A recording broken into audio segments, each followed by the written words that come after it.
Hey Emma, Yes, Madelyn. what do you call it when you start checking the clock exclusively on your iPhone and not on a manual source? Gosh, I just don't know. Ah, man, I'm Overwatch.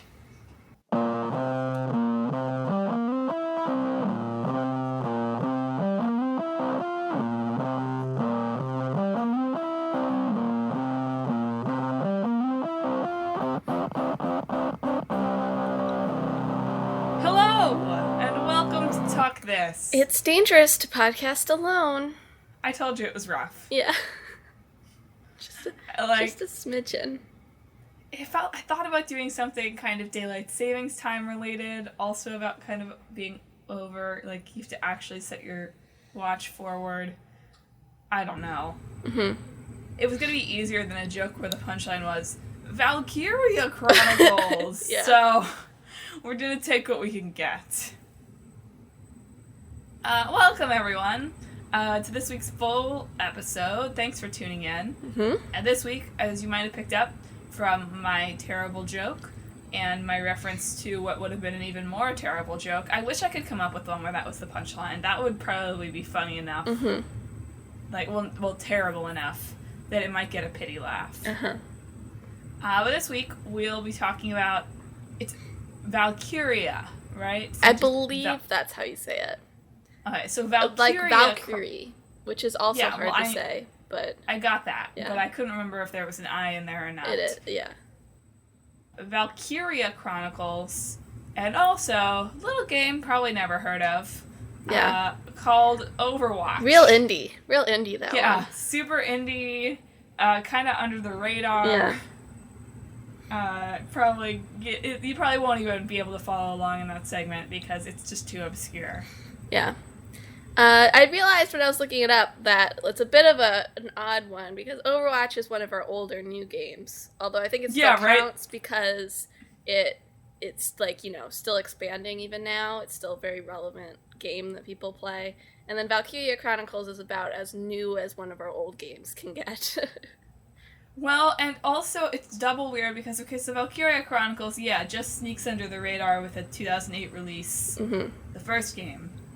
And also, like, literally, what day is this episode coming out on? Like, earlier this week, they released Valkyria Chronicles 4. In Japan, though. I know that, but still. It does make for an interesting kind of juxtaposition where Overwatch has kind of aged out of technically what can be included in the category, and Valkyria Chronicles is, like, just barely old enough. Yeah. So that's what happens when you run a podcast forever and some games never get picked. Oops. This is how you know it's really random, folks. Yeah, it really is. Never let this happen. Although I swear, like we've had ones before where it's like they would never choose this of their own accord. So yeah, it's always been random. And once again, I feel like I know these games are not actually like incredibly similar, but they do have kind of a similar. If I described the overall idea of them, like plot of them to you, they feel kind of similar. What? Well, they're both like, you've got this like oppressive regime that you have to fight. Right? Oh, okay. I don't know what the Overwatch story is. It's not in the game. It's outside the game. Yeah, I know. Fair enough. I'll be honest. I'm familiar with how the Overwatch game works, but I've not paid any attention to like their animated supplementary materials. Well, what's even the point of this episode, then? Sorry. Apparently Madelyn has, so she can talk about it. Shoot. Gotta Google. So, if anything, that's a great segue for me, anyway, into our oldish game, Valkyria Chronicles, because I will be fully honest, I had never heard of this game. Mm-hmm.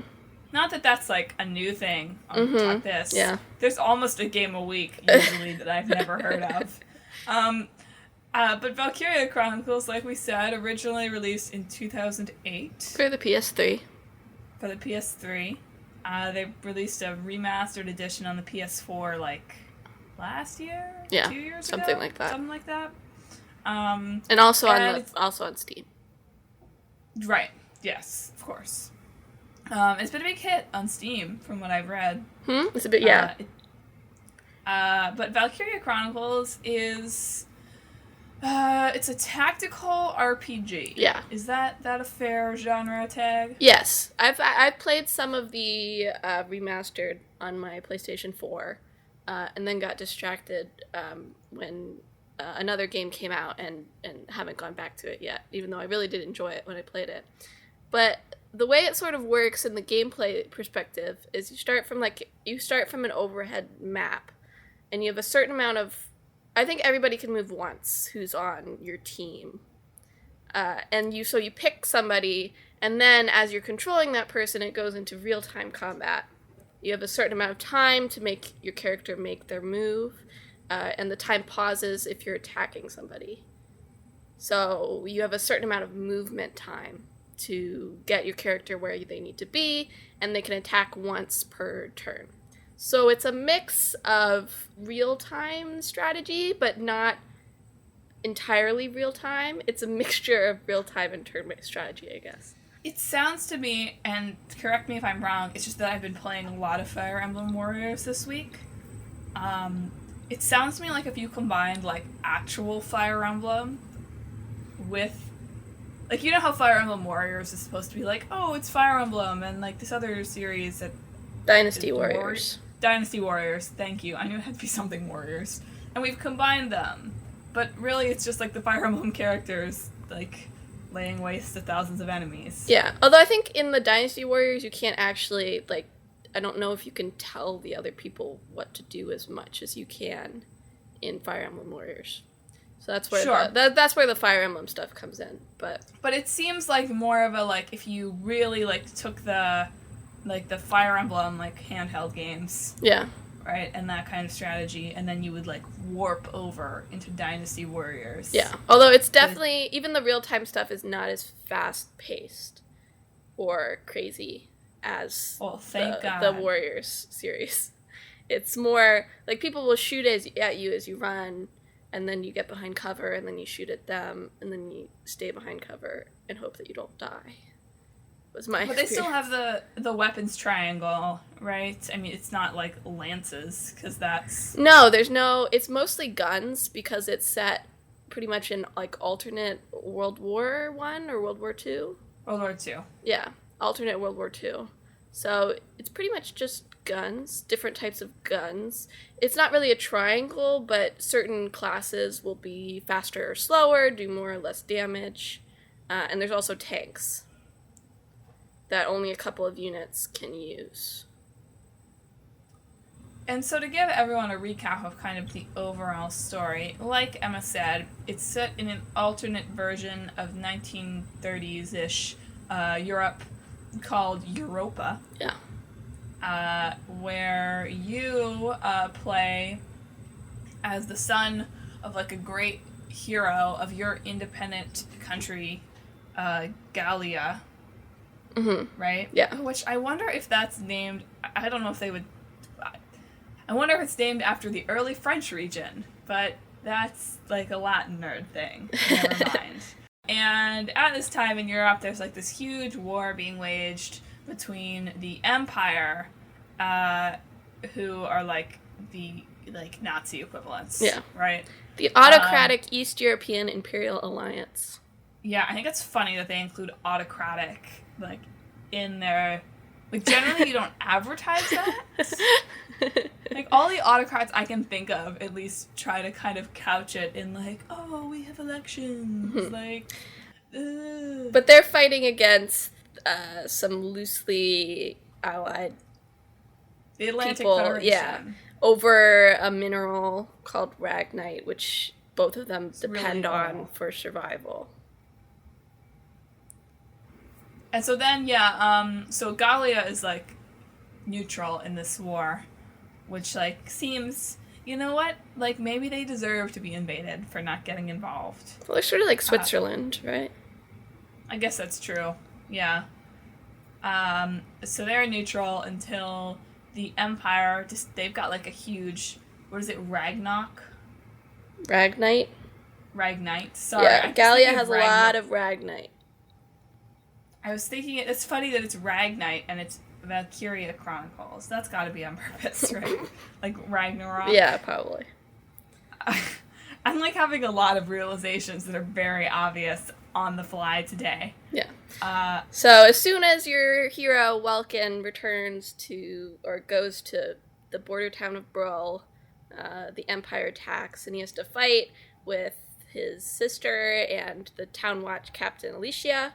I think those three are sort of the big main characters of the game against the Empire to try to protect Brull. And then they end up joining the army, and that's where the game sort of really starts. So that's like the prologue. And then a lot of crazy stuff happens, right?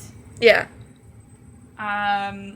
Especially they discover that the Empire... I keep mixing up the Federation and the Empire. I'm having a hard time keeping these straight. The Empire. I'm trying to think of like Star Wars. I'm like, the evil Empire, the evil Empire. I feel like the evil thing is always the Empire, so... Yeah, I know. Why do we not like it? What's wrong with an empire? They're evil. Not in It's alliterative. Not alliterative. What's the vowel sounds? Well, it is alliterative because it starts with the same starting sound, but it's also assonance. Assonance. There you go. Evil Empire. Yeah. Got a lot of assonance going on there. Anyway, so the Empire, they discovered the Empire has this, like, super weapon, sort of. The Valkyria, which are from this, like, ancient race that supposedly, like, they are, like, the Valkyries, right? That, like, saved the whole world from this, like, the dark sen. Is that what it is? I don't guess there's some crazy stuff goes on. So there's some magical... But I'm trying to explain why is it called the Valkyria Chronicles when it seems to have nothing to do with Valkyries. Anyway, there's this super strong, like, Valkyria that the Empire has, and they end up having to, like, destroy it. Yeah. And there's a lot of, like, mythology around that, as there tends to be in JRPGs. Yeah. But the thing that really got me interested in it is it has this really unique visual style in that it sort of just looks like colored pencil drawing sort of moving around. It's really beautiful, actually. It's a very unique look in games. I always appreciate it. As much as I appreciate, like, really realistic graphics, and I'm amazed at how far those graphics have come, I always feel like the games that, instead of doing that, instead of trying to go for photorealism, try to do something unique in the art style, is going to age better than some of the photorealism stuff. Oh, 100%. Yeah. That's the same with movies, too, right? Yeah. Whenever you try to do something that's kind of, you know, animation, for example... it's pretty timeless, right? Yeah. I mean, yeah, like... Although, if you look at the original Toy Story now, it's a little freaky looking. Sure, I meant more like hand drawing. Okay, yeah, true. Yeah, that's fair. But Toy Story, in its own way, tries to be kind of, you know, photorealistic. Mm-hmm.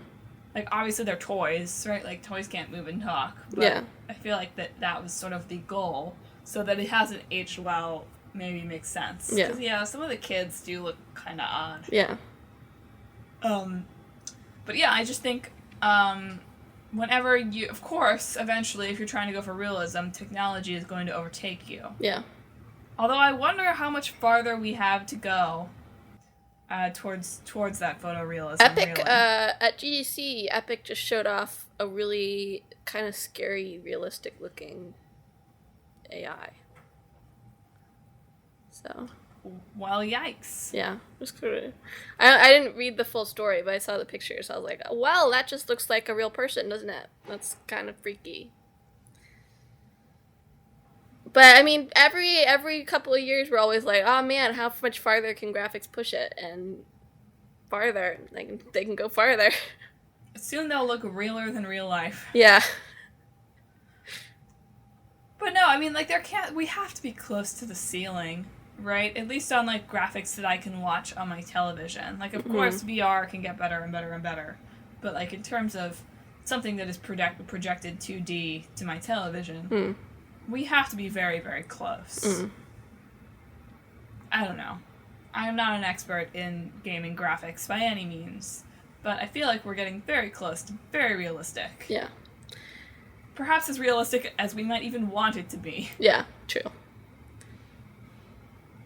But the point is that I really love the visual style of this game.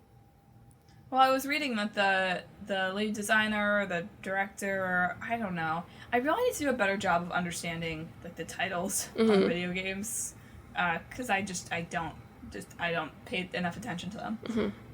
But he's been quoted as saying, like, oh yeah, we really wanted to show that, like, you could do something else with 3D other than just, like, super realistic. Which they did. Yeah.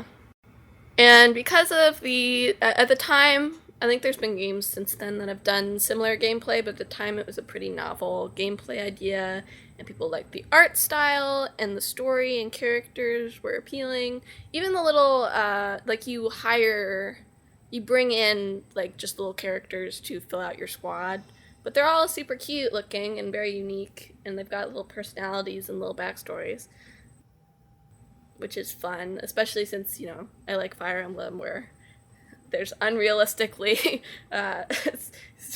20 young adults with unique anime looks go save the world together. That's my niche. But speaking of which, watch Emma's new video. But it's the first one is a cult, sort of a cult classic. Whereas, unfortunately, after that first one, the two sequels, only one of which actually was localized, although I think they're maybe now localizing 3 as part of bringing 4 over, although none of them are, like, direct sequels, I'm pretty sure. Yeah, they're all taking place sort of throughout the events of what was going on. Like, one of them's at, like, a military academy where, like, the cadets are having to rise up to stop a group that wants to do ethnic cleansing. Yeah. Which seems very dark, but... Yeah, although people don't like 2 very much. Yeah. Which is... And both of them are on the PSP, which means they look a lot crappier. So, the reason they never brought 3 over was because 2 didn't sell very well. Which is like, well, what were you expecting exactly? Well, look, what they were expecting is the Japanese audiences love the PSP. That's true. But... they weren't received as well, I think partially because they were too expansive, maybe? The first game is very focused on, like, your squad and what's going on with your squad. And 4, beyond just being made for a console again, which will make sure it looks better, Sega has said they're trying to sort of return to the storytelling structure of the first one, which hopefully means that it'll be a return to goodness for the series. Yeah, it seems like what they're planning to do is just sort of pick up in the war with, you actually, I think, as a group of troops from the Federation this time. Yeah. So, seems very much to me like, oh, well, we can just, like, remake the game, but this time you're Federation, you're not Gallian. Yeah, but it No, I know. It does seem different because the first one is more of a love story. This one seems more about friendship. Friendship's in right now, isn't it? Friendship's super in. Power of friendship, y'all. With the power of friendship, you can do anything. Hashtag friendship power. Hashtag friendship is magic. Nope. Do not want a World War II My Little Pony thing. There's a My Little Pony fighting game. And I don't doubt it. There's an audience for it. Actually, it's not the real My Little Pony because Mattel told them to cease and desist, but the My Little Pony character designer made character designs for them. So. Wow. Fun facts. Friendship is magic indeed. No, researching all these games has made me just, like, want to buy a lot of games. Mm-hmm. Not that I really have I guess I could get the original. Yeah, you could. Or wait for 4 to come out for the Switch. That's also true, yeah. But Sega is having a bit of, like, is starting to do better in the West again. Because all these, like, they also make the Yakuza games, which have just sort of found a foothold in the West after being popular in Japan for a while, with Yakuza 0, which is cool. And now this one, with the release of 4 and the remastered, is starting to also, they're going to localize 4 eventually at some point. Supposedly sometime this year. Yeah. So, good for Sega. You know? Nintendo managed to be like the sort of, win that war or whatever in the West, but I like the Sega games. I like the Yakuza games. I liked Valkyria Chronicles. So does that make Sega, Galia, and Nintendo the evil empire? Maybe. No, I don't think Nintendo's evil. What's Nintendo's Valkyria? Is it Mario? Okay, I'm sorry, I brought up Mario. This has nothing to do with anything. Did you see those articles on Luigi this week? Yes! What is going on? I was like, I should, like, this is something that I would share on the Talk This page, just in continuing my, like, Mario's nipples saga. Oh my god. Like, I don't really feel like I can. It's just horrifying. It's really horrifying. If you don't know what we're talking about, that's probably for the best. Speaking of not knowing what we're talking about. Oof. Let's talk about that tiny little game called Overwatch. What is it? Above Clock? Something. Oh, yeah. Above Clock. I haven't even ever heard of it. Yeah, who knows? We got nothing to say really about it. We don't know anything about this. I'm sure you don't either. That's almost true. No, honestly, I've been playing Splatoon 2 recently and enjoying it a lot. And I always wonder if I should get and actually try Overwatch.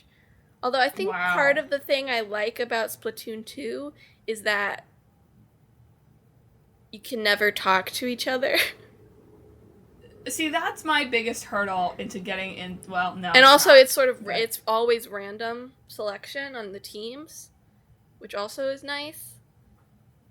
Because I think in Overwatch you can, and this is probably good if you play with friends, but if you just want to jump into it, it's not quite as user friendly. I think you can be on the same team as your friends and talk to them about what you're doing and stuff. And also, I think it's nice because there's no chat of any kind besides, like, saying this way. You can press the up button to say this way in Splatoon 2. But, so there's no opportunity to really be a jerk. Except... Yeah. Let me just share this story. Okay, one of the stages in the Splatoon 2 thing I was playing the other day, really a bad idea. It's sort of like a stage. And so they have, like, billboards that are, like, displaying what people are talking about in the lobby. Only there was, like, a sexuality war going on in the lobby. Of, like, people saying, Splatoon is for straight people, or your mom is gay, and such charming things like that. So we got to enjoy seeing that projected above us as we played. So that was lovely. But yeah, I always feel like with online multiplayer, I feel like I'm getting myself into a world of that. So I'm always wary of it. Yeah, that's one of my I have a lot of big hurdles into ever getting into online multiplayer, like, let's be honest. One being that I am not very good at any of the games that have significant online multiplayer. But let's say I was. And I was reading an article this week about how to get decent at Overwatch. Mm-hmm. And apparently the strategy is mostly just, like, watch a bunch of live streams of people playing your character and watch what they do. Yeah. Which I think is interesting. I feel like video games are not usually a kind of media where you're like, no, actually just, like, watch somebody else do it and learn. Yeah. It's usually more about figuring it out for yourself. But more on that later. Even assuming that I was competent at these games, which I am not, I don't like talking to strangers when they're, like, in front of me. And I have no desire to talk to strangers who are just, like, weirdly in my ear saying gross things. Yeah. I don't think you have to voice chat in Overwatch to play it. But, like, it's an option. You do if you're in any way not serious. I know serious means an entirely different thing in Overwatch world than in most video games. Yeah. But you do if you, like, really want to play the game. Yeah. Like, it's so team-based. Yeah. Fortunately, I sound like a man anyway. So... Also,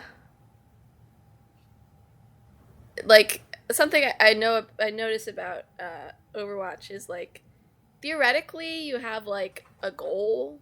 Like, you're supposed to be defending something if it moves, or defending your base or something. But most of the time, a lot of people just want to go off and do cool things and kill the other team. Cool tricks. Yeah. There was a funny post I saw the other day about, like, somebody added an anger, working through their anger sheet. I was just gonna bring that up. A bad Overwatch match. He talked to his therapist about, like, his anger, and his therapist suggested, like, writing down... I have the article pulled up, so I'll talk more about it. But yeah, he literally used cognitive behavioral therapy. Oh, it's his wife. His wife is a therapist. He doesn't literally go to his therapist. Mm-hmm. That makes the story less good. It'd be better if he went to his therapist. It was like, I'm angry. Yeah, she gave him a mood log worksheet to manage his emotions. She said she often overhears Ben's grumbles while playing Overwatch, muttering about losses and teammates. Yeah, she said he should use... Wow. Some of the quotes on this are amazing. Leave them out. My teammates are hot garbage. Thing is, they probably are. Yeah, he writes down his anger thoughts and then he, like, reframes them.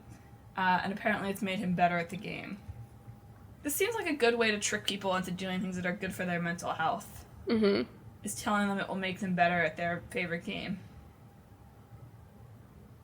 It's like, oh, here's this therapy thing. It's going to make you better at Overwatch. When really it's just going to make you a nicer person around your wife.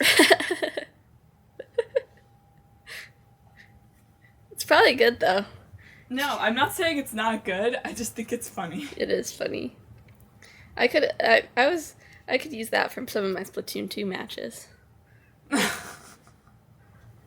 Do it. Start a mood log for Splatoon 2. I think it was glitching the other night because sometimes one of my teammates would get 0 points even though they had done things that should have gotten them points. So it was very confusing. Well, I was very frustrated because I just wanted to end on a win. And I'd lost like 6 times in a row. We kept losing. I just wanted to end on a win. But I didn't. I just went to bed. Yeah, you probably should have mood logged that. Probably. You probably didn't sleep as well because you were thinking about it, right? Probably, yeah. I was just up at night going, oh, God, why couldn't I ache the most turf? Why? But that's literally what this guy was doing about Overwatch. So, like, don't laugh. It happens. So, but Overwatch, unlike Splatoon 2, is a really huge esports sensation, which esports is very interesting to me, especially as something like Overwatch, which keeps adjusting characters and adding new characters and all that sort of thing. It's interesting to see how people, like esports people, like, for example, Mercy was like the big healer, but they keep Overwatch, the Blizzard keeps adjusting what her skills are because they can't get her right. that she's either way too powerful as a healer, or she's just entirely useless. And it seems like it keeps sort of switching back and forth between the two. So people who main her, which means that that's the character they play, get sort of shafted back and forth on like how what am I supposed to do now when she's entirely that makes useless. doesn't that make it a lot more like a normal sport that we're having these kind of like, oh, like sometimes my quarterback is great and sometimes he's not. Like, I realize it's, like, rule adjustments that are doing it, which is a little weird. But well, it's changing her powers. No, I know. Not entirely. Rule adjustments, but you know what I mean. Yeah. But I feel like that's more realistic, you know, that the game continues to evolve. That's, like, what sports are. That's true. I'm not really, like, I've never watched an esports thing. Mm-hmm. And I think part of the reason is, I was thinking about this in preparation for this episode, of like why esports don't really interest me at all. And it has nothing to do with like that it's virtual as opposed to real people. Right? Like, I have no investment in, like, for example, if I'm watching football, right, I have no investment. In fact, I'd almost rather they be virtual. Yeah. Because then I could feel no residual guilt watching it. But I think it's because, like, I don't know the rules. Yeah. Like, I don't enjoy watching sports where I don't know what's going on at all. And I feel like if I, right now, I mean, whatever, like, I know more about Overwatch because I prepared for this episode and stuff, duh. But because I've never played it, watching it, it's just like, what is going on? Mm-hmm. And I guess so many people play Overwatch, that's not really an issue in terms of esports because everyone knows what's going on. Yeah. But since, like, all esports are shooter games that I don't and probably will never play, I feel like I have been boxed out of the market. Well, is Rocket League an esport? I can't imagine it's not. That's not a shooter. That's cars playing soccer. You could watch that. That would be fun. I would watch cars playing soccer. Why not? So there are games, I think. I don't know if the sports games have esport leagues. That would be interesting. But that'd be funny. Yeah. But there are some games, I think, that are decently big esports games that aren't shooters. Although I will agree that the majority are. But it's definitely, like, esports is a giant growing market. You know what? I have watched them. I lied. When we were driving back up from college, I was about to say this year, but it's almost been a year ago. But whatever. We stopped in, like, the motel on the first night driving, and, like, on television there was, like, it was like a Tekken match. Mm-hmm. That was fun. Mm-hmm. I enjoyed that because I knew what was going on. Mm-hmm. Anyway, those are my thoughts on esports. Esports. So Overwatch also, as you mentioned, has a story? Yeah, who knows? Who really cares? I'm sure people watch them. Apparently they're good. Some of them are good. People like the characters. They've got backstories and relationships, and there's some diversity, except sort of in body types, but Blizzard has taken steps to address that.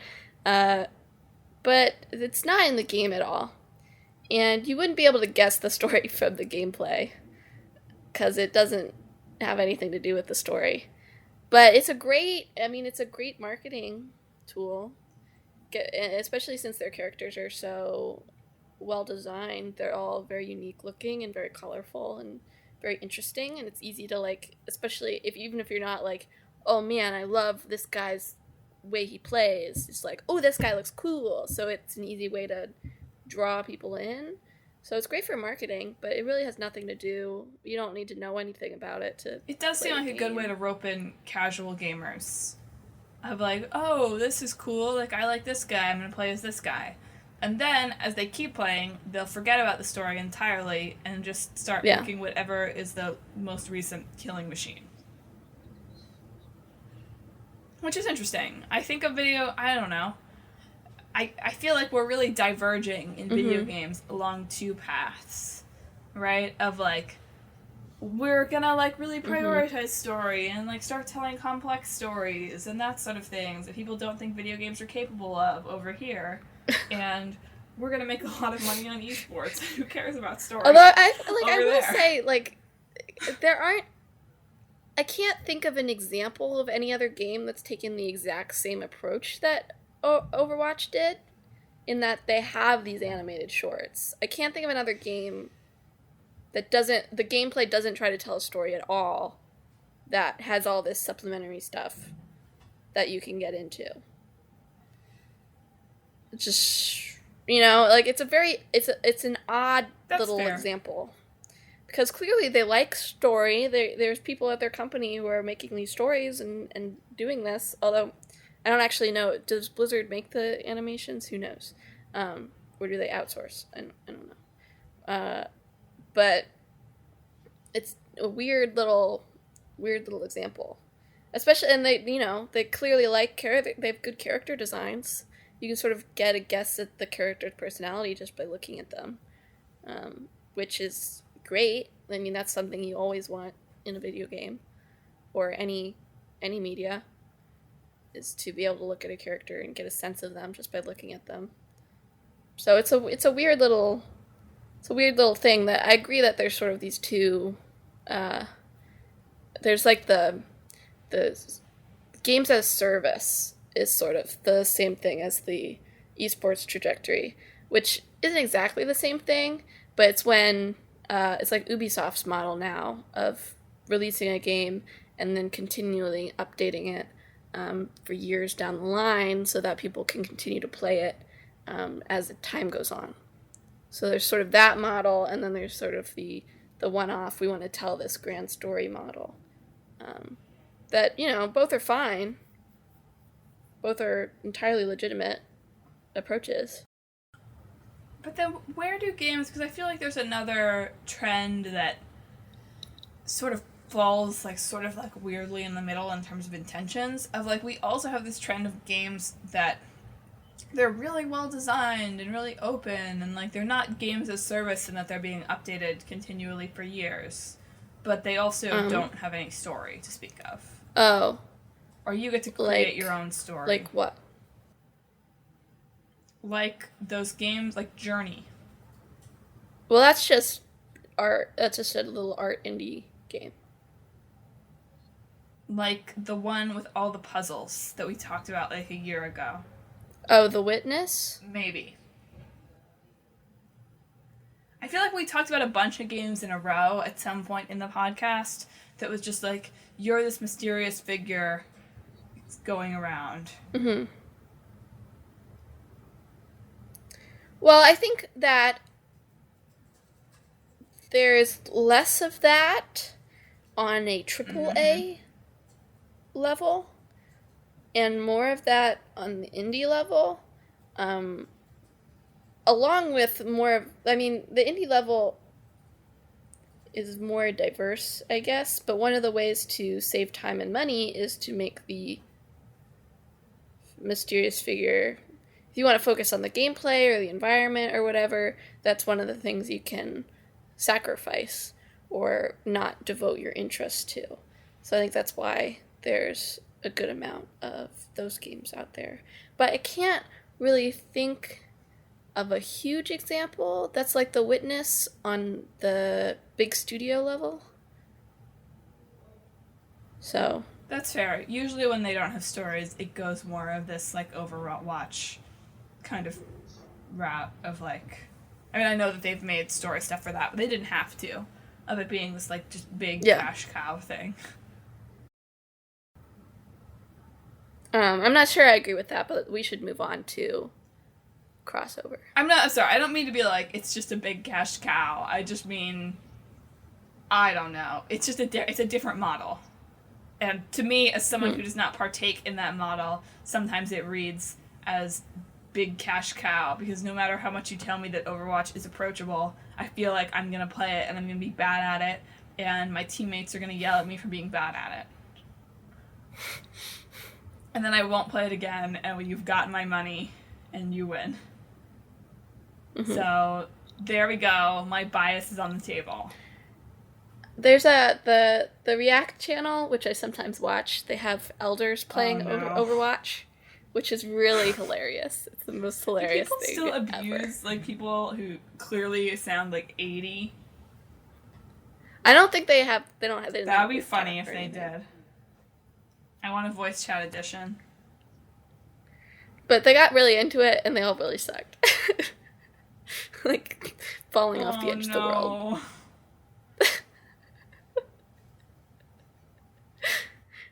But they're very excited about it, so good for them. That's good. Alright, mashup. I don't know how to mash these up. Yes, I do. Okay. So you've got the Galleon army, or the Federation army, or whatever it is you're playing, which already has a bunch of different characters. Mm-hmm. Right? So it's just like a bunch of people playing this RPG at once. Having to, like, duke it out to decide what is gonna... It's like 4 people playing Fire Emblem. Cooperatively? Yeah, they have to, like, vote on decisions. It's a vote? I'm trying to take the team aspect of Overwatch and port it over into, like, make a multiplayer Valkyria Chronicles. Well, maybe you just have, each one has their own character, and they each control that character one at a time, like they do in Valkyria Chronicles. And they can also talk about, like, okay, this is the strategy, and then somebody goes on their own murder spree, and they're like, what the heck are you doing, man? And then they get mad at each other. That would be fun. I would play that. I would get really frustrated and have to keep a mood journal if I was doing that. But I would play that. There can be options to play with your friends and do it all with your friends, or you can be randomly matched up with people. And like in Overwatch, I think you can either have your voice chat or not have your voice chat. People who play Overwatch have already turned it off and be like, oh man, these noobs know nothing, man.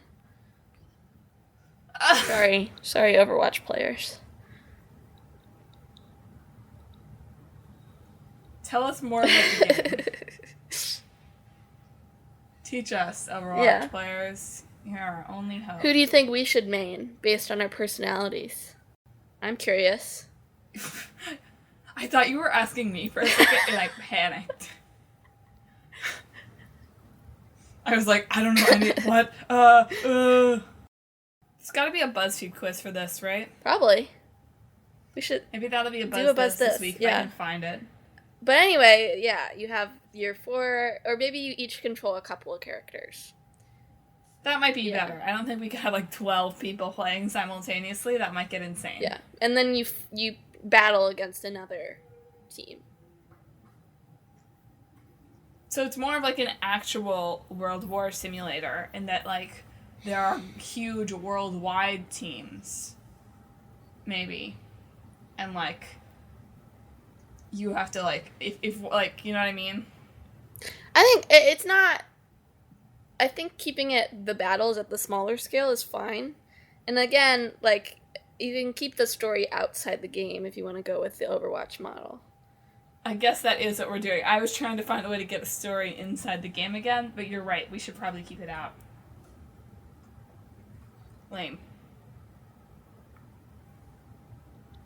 I was hoping we could just have, like, a world war that, like, literally wages worldwide in Europa. And, like, you have to make sure your side doesn't lose.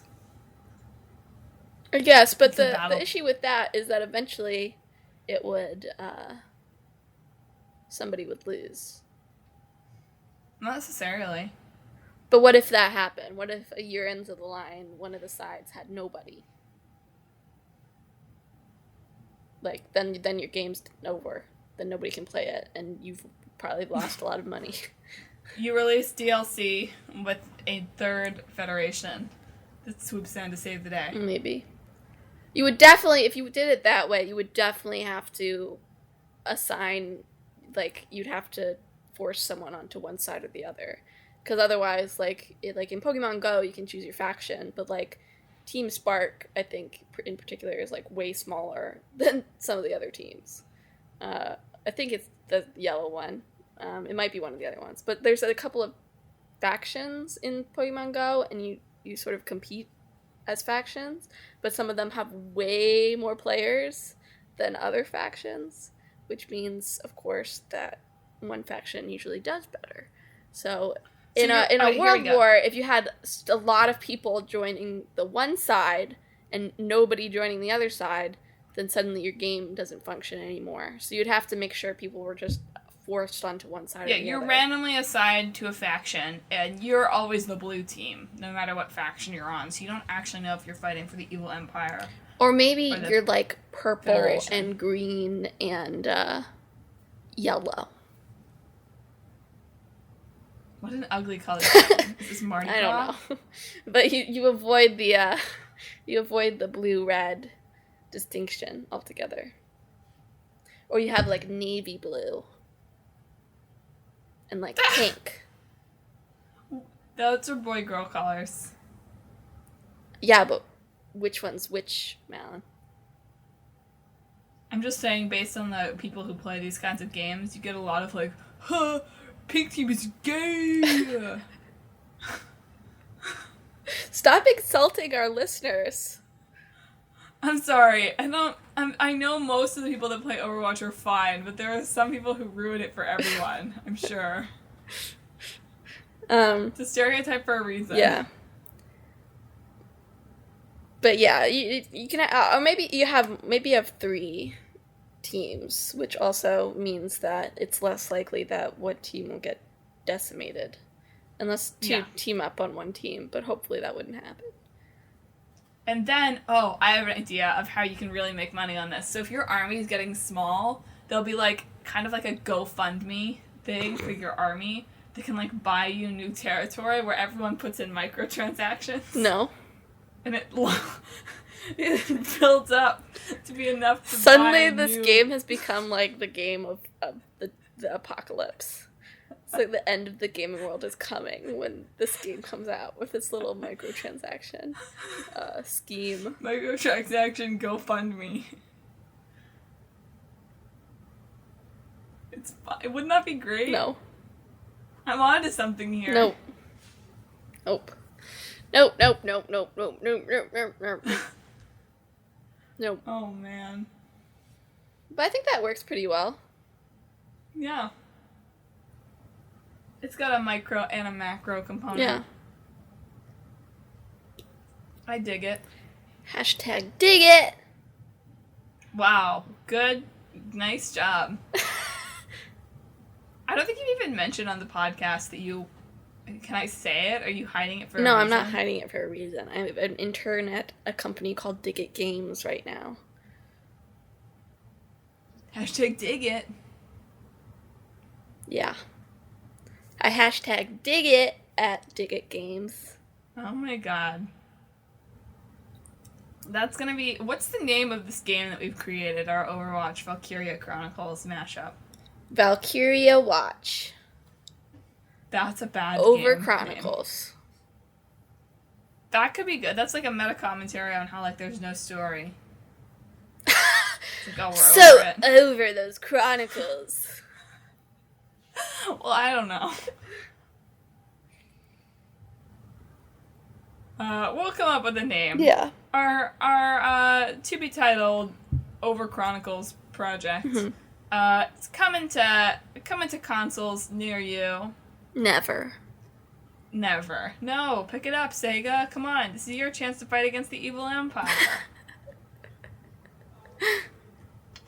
Anyway, on that note, everyone should go out and fight the evil empire while listening to this new episode of Talk This. It's dangerous to podcast alone. I'm, again, signing off, and I'll be getting our closing. We're descending here. We're approaching landing gear. Buckle your seatbelts. Mm-hmm. I've been one of your hosts, Madelyn. I'm your other host, Emma. And thanks for tuning in this week. If you like this episode, tell your friends. We love new listeners, so send them to our page. You can find the podcast on Apple Podcasts, Stitcher, TuneIn, Spotify, and Google Play Music. Did I not say Google Play? Mm-mm. And Google Play. We love Google Play. Also, if you're loving the podcast even more than that, leave us a review, leave us a rating. We love to see that kind of stuff. We're interested in what you think. If you're a super fan or even just a casual fan, you should follow us on social media. Yeah. We're on Facebook, Twitter, and Instagram, all at Talk This Podcast. And you should follow us, subscribe to us on YouTube. Emma, you want to talk about the YouTube? So our YouTube is Talk This Sisters, and on the YouTube we have a series called Play This, where I talk about games that use gameplay as storytelling.